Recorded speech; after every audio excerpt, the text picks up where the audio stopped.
He invited his college girlfriend to our Christmas Eve dinner.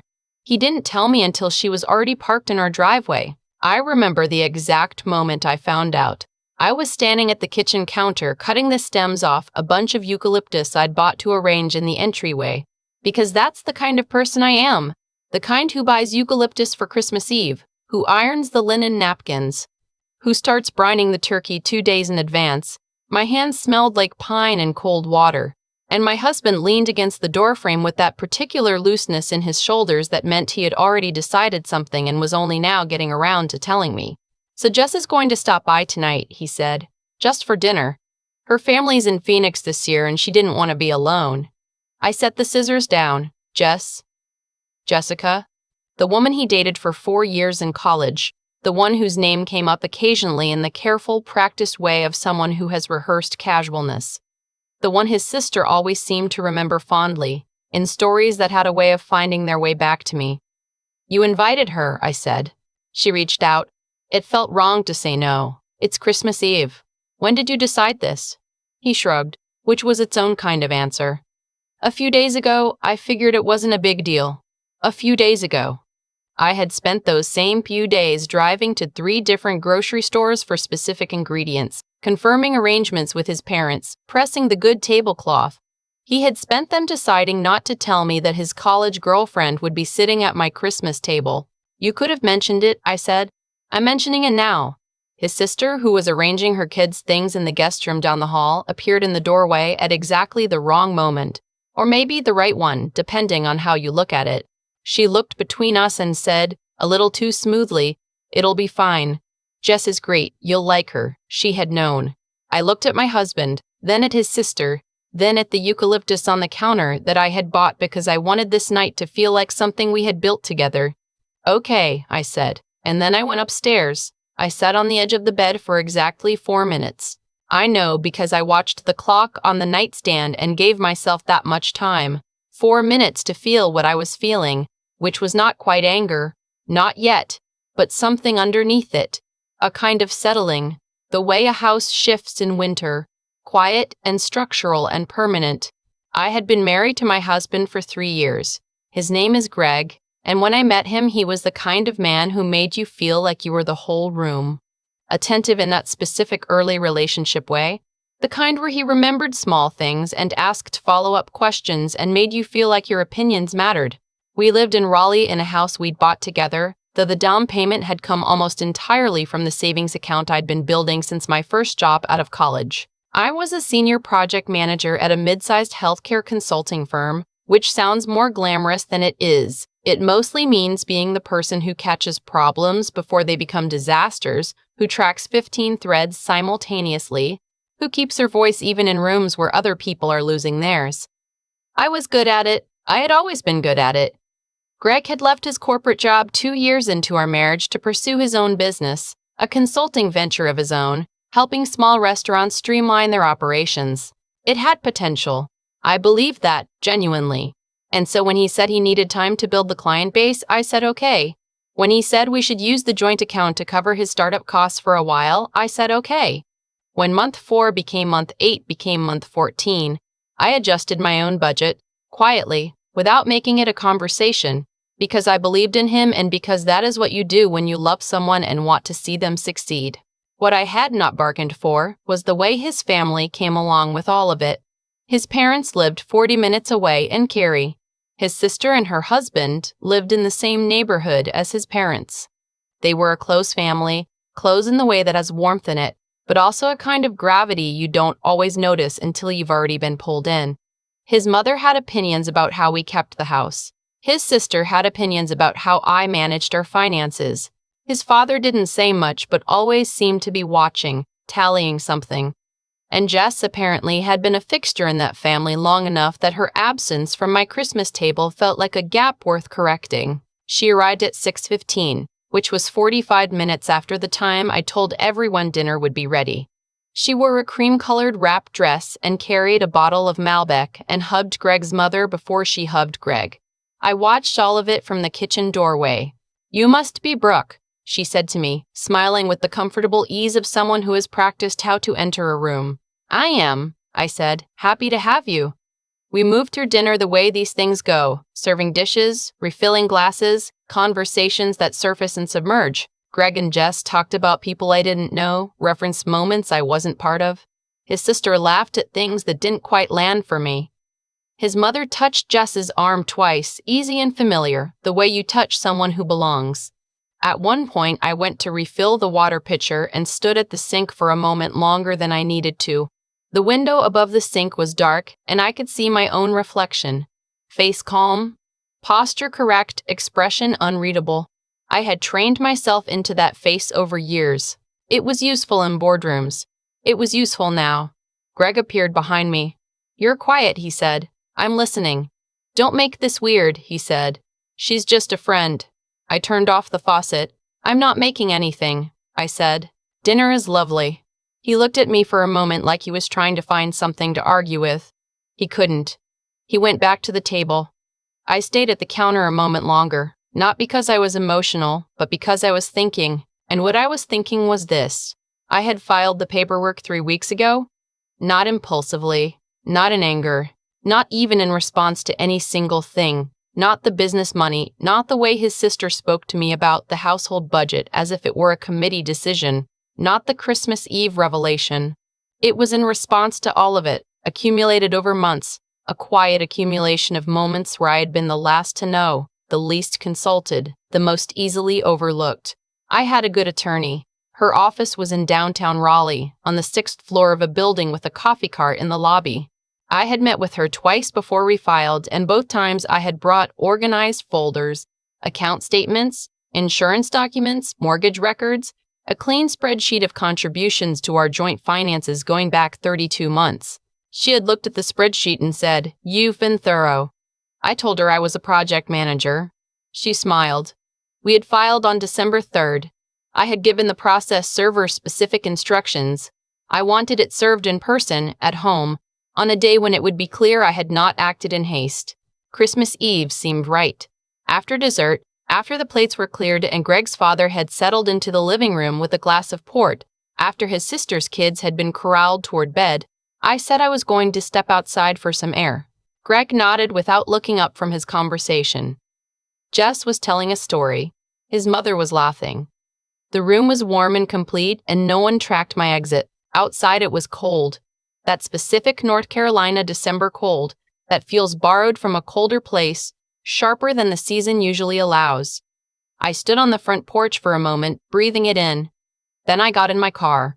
I sat with the engine off, hands in my lap, watching the light in the front window. I had not acted impulsively. I want to be clear about that because the story has a way of sounding like it was about Jess, and it wasn't. It was about a pattern. It was about the meeting regarding our mortgage refinancing that Greg had attended without telling me until he needed my signature. It was about the credit card he had opened for business expenses, the one I found out about when the statement came to our house. It was about the 8 separate conversations I had tried to have about our financial future, all of which had been met with reassurances that dissolved the moment I stopped asking. I had stopped asking 3 months ago, and I had started doing something else instead. I started the engine. 25 minutes later, as the dinner party continued in my home without me, a car pulled up to the curb. A man in a dark jacket got out, walked up the front path, and rang the bell. Greg answered it. "I'm Robert Sinclair, 67 years old, and I'm Robert Sinclair, 67 years old, and thing broke." He said the first thing he noticed was the folder, standard-sized, legal weight, tabbed. He said his stomach dropped before the man even spoke. "Gregory Whitfield?" the man asked. "Yeah," Greg said. "You've been served." Greg said he stood there long enough that his mother called from the dining room, asking who it was. He didn't answer her. He took the folder. He closed the door. He stood in the entryway of our home on Christmas Eve with the sounds of his family carrying from the next room, and opened the folder to the first page. Petition for dissolution of marriage. Filed December 3rd. Petitioner, Brooke Ann Whitfield. His sister noticed first that something was wrong, because Greg had not come back to the table. And when she found him in the entryway, she said his face was the color of the wall behind him. She looked at the folder. She looked at his face. She said, "What is that?" Greg didn't answer immediately. His mother appeared. Then Jess, which, I imagine, had its own specific quality of awkward that I was sorry to miss. What happened? His mother asked. She filed, Greg said. Filed what? He held up the folder. His mother took it, opened it, scanned the first page. Her face went through several expressions quickly. This is a mistake, she said. Call her. Greg tried. I didn't answer. I was sitting in the parking lot of a Panera 3 miles away drinking a coffee I had bought for exactly that reason, watching the phone light up and go dark. He tried again. I let it go to voicemail. He texted, "Where are you? We need to talk." I read it. I put my phone back in my bag. What I want you to understand is that I had been saying we needed to talk for the better part of a year. I had sat across from him at our kitchen table and used those exact words several times in several registers, calm, then concerned, then direct, then quiet in the specific way of someone who has run out of registers. And each time, he had found a way to make the conversation feel resolved without anything actually changing. So when he texted to say we needed to talk, I felt something close to patience, an almost restful recognition that we had arrived. Finally, at a moment where the talking could not be avoided, I checked into a residence inn in Morrisville that night. I had a bag in the trunk that I had packed a week earlier, enough for 2 weeks, plus my work laptop and the folder of documents I had organized with my attorney. I unpacked methodically. I set up my laptop. I'm Robert Sinclair, 67 years old, and slightly too hot and slightly too weak, and I sat at the small desk by the window and felt, for the first time in months, like I could breathe at my actual lung capacity. The next morning, I went to work. The office between Christmas and New Year is quiet in a specific way. The low hum of people tying up loose ends, the long silences between emails. My colleague Patrice put a mug of coffee on my desk without being asked and said, "You look different." I made a decision, I said. She nodded slowly. Good different or hard different? Both, I said. Same thing, I think. She left me to my work, which was its own kind of kindness. Greg's messages continued through the day. First confusion, urgency, then a shift into something that was trying to sound reasonable. He wanted to understand. He wanted me to come home. He wanted to know if this was really what I wanted. He called twice. I did not answer. At 4 p.m., I sent a single reply. Please communicate through my attorney going forward. Her contact information is in the documents. I imagine the room went quiet when he read that. What I did not know until later, and what Greg told me in pieces over the weeks that followed, was the particular way the news landed in that house on Christmas night. His sister had been the first to say what everyone was thinking. She overreacted. His mother had agreed, with the specific conviction of someone who had never considered that she might be part of the problem. Jess, to her credit, had said something different. She had said, "People don't do this over one dinner." And the room had gotten quiet because she was right, and because she was the one saying it. The weight of it had a specific quality. Greg had spent Christmas night going through the documents. He was methodical when he needed to be, that part I had always respected about him, and he went through them page by page with a legal pad next to him and made notes. What he found, by his own account, unsettled him in ways he hadn't expected. The accounts were clear. My personal savings, which I had maintained separately throughout our marriage, had been organized and disclosed fully. There was nothing hidden, nothing manipulative. But what the documents made visible was the architecture of our shared finances in a way that daily life had obscured. I had been the primary income source for our household for 26 of the 32 months we'd been married. I had paid 68% of our mortgage, all of our utilities, both car insurance policies, and the full premium on our health insurance, which covered both of us. Greg's consulting business had, in 32 months, generated enough revenue to cover approximately 4 months of his personal expenses. These were not contested facts. They were simply facts that had never been organized in a single document and placed in his hands before. He called his attorney the next morning. I know, because my attorney called me that afternoon. She said, "He's retained counsel." And I want you to know, his attorney told him the same thing mine told you at the start. She was prepared. I let myself feel that for a moment. Then I got back to work. The weeks that followed moved in the particular way of legal processes, slowly, then in bursts, then slowly again. There were disclosures to review, calls to schedule, forms to sign. My attorney was measured and exact. Greg's attorney was, by all accounts, trying to find angles that didn't exist because there wasn't much to dispute. The finances were documented. The contributions were documented. What I was asking for was fair, and what I was leaving behind was also fair. I had not asked for the house. I had asked for an equitable division of the joint assets, reimbursement for the down payment funds that had come exclusively from my premarital savings account, and a clean separation of all shared accounts. His mother, when she found out I wasn't asking for the house, apparently said, "Well, at least she's not being greedy." My attorney relayed this secondhand with the particular neutrality of someone who has heard this kind of thing many times before. I let it pass. Greg and I met in person for the first time since Christmas Eve in the third week of January at a coffee shop on Glenwood that was busy enough to feel neutral and quiet enough to hear each other. He arrived before me. He looked tired in a way that had nothing to do with sleep. "Thank you for coming," he said. I said I would. We ordered. We sat. The space between us felt different than it had. Not charged, not hostile, but recalibrated somehow. Like a conversation happening in a language we both agreed to learn. "I went through everything," he said. "All the documents. I know. I didn't realize," he said, and then stopped as if the sentence needed more architecture. "I didn't realize how much of it you were carrying. I didn't say, I tried to tell you. I didn't need to. We both knew." "The house," he said. "You're not asking for it." "No. Why not?" I thought about how to answer that, because it became something I wanted to leave, not something I wanted to keep. He absorbed that. Outside, a car went by with Christmas lights still strung across its roof rack, a little battered by now, listing slightly to one side. "Is there any part of this where he started?" "No," I said, not unkindly. "Just clearly." He nodded. He had expected that, I think. "I'm sorry," he said. And unlike the versions of that phrase I had heard over the course of our marriage, the reflexive sorry, the strategic sorry, the sorry that closes the subject, this one sat differently, quieter.